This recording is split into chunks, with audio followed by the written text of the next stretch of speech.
Third John 3 యోహాను 2వ వచనంలో, ప్రియుడా నీ ఆత్మ వర్ధిల్లిన కొలిది నీవు అన్ని విషయాల్లో వర్ధిల్లి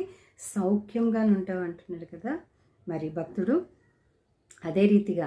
మనకి ఆయనను ఎప్పుడైతే ఆశ్రయపురముగా చేసుకుంటామో, ఆశ్రయ దుర్గముగా చేసుకుంటామో, ఏ పరిస్థితి వచ్చినా ఏ మనుష్యుల దగ్గరికి పోకుండా ఎప్పుడైతే ప్రవ్వా నువ్వు తప్ప నాకు సహాయం చేసేవాళ్ళు ఎవరూ లేరు అని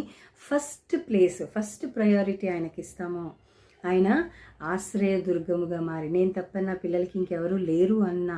ప్రేమతోటి ఆయన కూడా సిద్ధంగా ఉంటాడు. నీ హృదయాన్ని అటు ఇటు పోనీయడు. అంటే కాసేపు సొంత ఆలోచనలు, కాసేపు స్పిరిచువల్ ఆలోచనలు, కాసేపు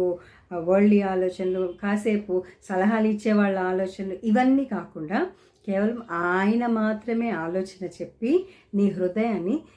సరి అయిన మార్గంలో నడిపించి నీకు స్వాస్థ్యం అంటే నీ ఆస్తిగా